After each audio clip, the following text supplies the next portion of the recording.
siang kembali. Hari ini saya mendatangi kembali dari markas AMF ya Pak ya. Pengen ngobrol-ngobrol tentang puter pelung kali ini Pak. Karena di komentar saya ada yang bertanya ataupun banyak yang mengeluh mungkin karena pengetahuan yang mungkin kurang dari teman-teman yang beli ataupun yang pelihara burung puter pelung. Dan hari ini saya pengen tanya langsung ke Bapak nih untuk masalah puter pelung ini Pak. Ini ada yang bertanya untuk mengetahui burung puter pelung yang bagus itu dilihat dari ciri-ciri yang bagaimana sih? Mungkin ada kanturangan atau body ataupun apa sih biasanya? Baik. Yang pertama mungkin yang perlu sampaikan ya, tadi jenengan menunjukkan markas AMF. Ya. Apa itu AMF kan selama ini tanya AMF. AMF itu sebenarnya satu singkatan saja. Ya. Agung Multifarm. Agung Multifarm. Dimana kenapa saya menggunakan istilah multi, karena saya budidaya anggungan itu ada beberapa jenis anggungan ya, seperti yang pernah saya sampaikan di beberapa saat yang lalu. Jadi ada berputur, ada berkuku, dan juga ada puter pelung. Nah, jadi makanya saya bilang multi. Tadi menanyakan tentang bagaimana sih ciri-ciri burung puter pelung yang bagus. Gitu. Ya betul. Nah, ini berdasarkan pengalaman pribadi saya, puter pelung yang kategori bagus itu sesungguhnya sangat bervariasi, tapi bisa kita simpulkan dari pengalaman yang saya alami sendiri sebagai seorang pembudidaya. Saya itu ya tentunya karena pelung itu yang akan dinikmati atau akan dijadikan sebagai satu bentuk kebanggaan adalah suaranya.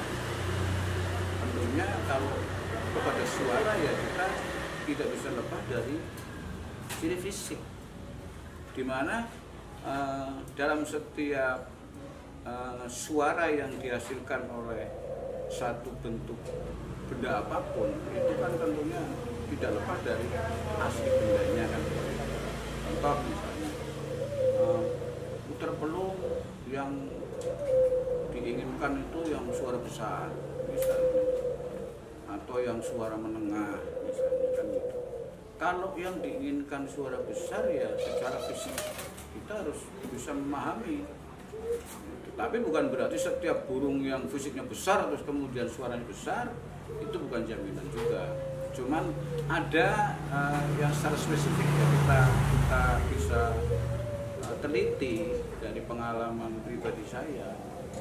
Burung-burung puter pelung yang bersuara besar atau anggungan ya, pada umumnya anggungan ya, tapi ini puter pelung karena di perkutu, di debu juga sama sebetulnya.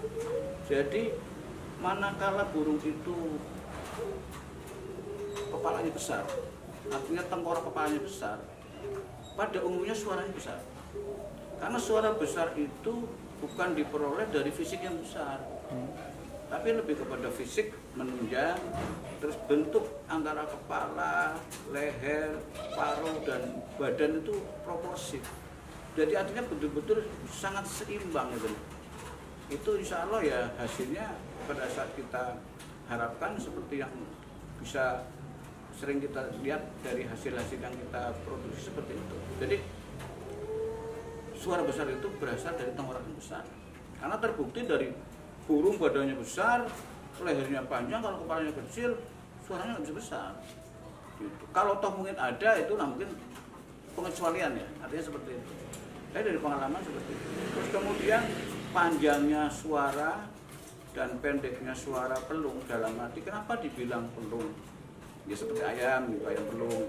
Karena dia melantunkan suara bunyi yang relatif panjang gitu, melung gitu loh.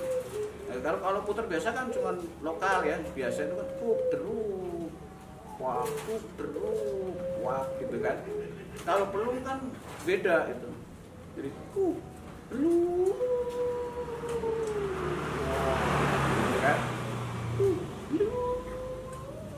Wah, nah lantunan itulah yang seperti memanja dan menjadi memelung itu disebut puter pelung. Nah itu kira-kira seperti itu. Nah kembali ke tadi, ya pilih burung yang memang memiliki bentuk badan yang proporsi. antara kepala, paruh, leher dan juga badan. Itu seperti itu. Itu yang pertama. Dan yang utamanya lagi adalah pada saat kita memilih itu dipastikan burung dalam kondisi yang sudah dalam kondisi sehat gitu loh. Jadi lebih gampang diperhatikan atau diteliti seperti itu. Terus kemudian yang tidak kalah penting, perangkat daripada puter yang bagus itu sesungguhnya bagi orang-orang yang memang menggunakan suatu cara ya untuk mengamati jenis-jenis anggungan ataupun unggas pada umumnya itu yang memiliki satu kemampuan lebih dari pada umumnya itu memang perangkat itu lebih beda Pak. Gitu. Itu berlaku untuk hampir semua unggas termasuk sampai ke ayam dan lain sebagainya. Di sana sering kita lihat bahwa ada satu ciri tersendiri yaitu perangkatnya nampak kering. Nah, kering yang bagaimana Pak Kelik gitu kan? Ini sebatas pembudidaya sama kering itu misalnya paruh itu kelihatan kering itu memanai kering itu di bagian paruh nampak seperti kayak semacam bersisik ya, jadi ada bersisik gitu loh gitu. Terus kemudian di bagian kaki gitu loh, yang dimaksud seperti bersisik itu ya kalau kaki memang ada sisiknya, cuma seolah-olah itu kayak ada sisik yang selalu akan segera berganti baru kayak mau melotok nah gitu. Itu seperti itu. Di ayam juga sama, terutama ayam-ayam yang digunakan untuk atlet misalnya gitu, seperti itu. Di merpati juga sama. Nah, kenapa kering? Nah, kalau kering itu biasanya dia memiliki power yang lebih dari yang biasanya. Karena perangkat kering itu cenderung lebih gampang untuk kita kelola, kita setting atau kita atur untuk mencari kepada bagaimana dia bisa memiliki stamina yang lebih bagus. Inti utamanya adalah kalau kering berarti tidak terlalu berlemak. Nah, kalau tidak terlalu berlemak secara otomatis itu pasti mempunyai kelebihan. Tentunya dari ketahanan itu seperti itu yang pertama. Kemudian apakah puter pelung yang bagus harus yang besar? Tidak juga, ya kan?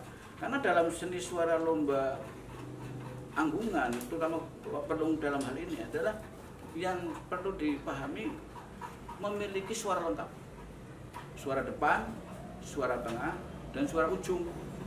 Suara lengkap itu ya, suara lengkap. Jadi suaranya lengkap, ada depan, ada tengah, ada ujung. Terus kemudian ditunjang dengan dua hal lagi sebagai pendukung, yaitu dasar suara dan irama.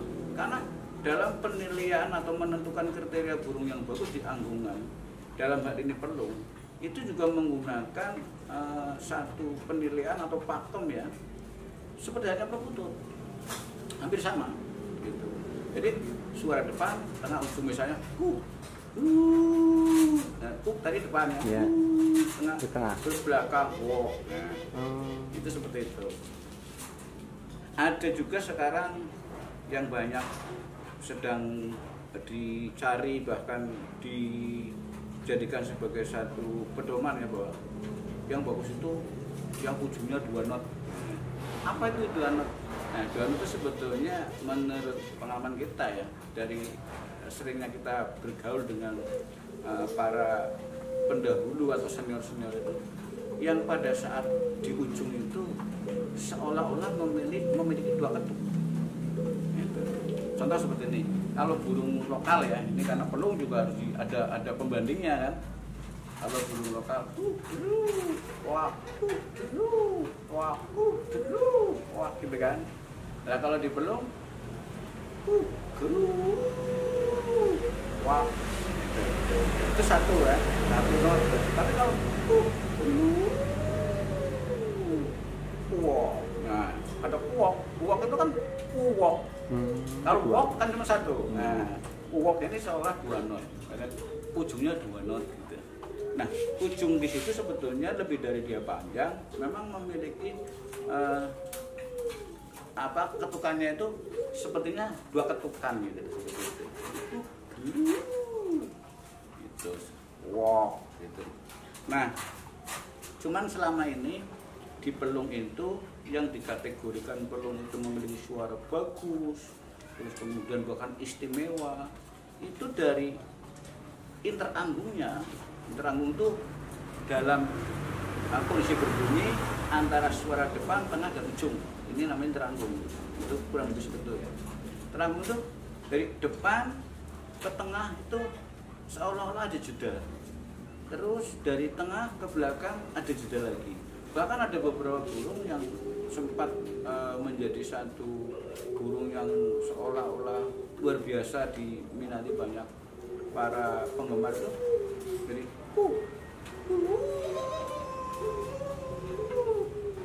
seperti hilang itu loh. Tahu wow. Nah, gitu kan. Itu seperti itu.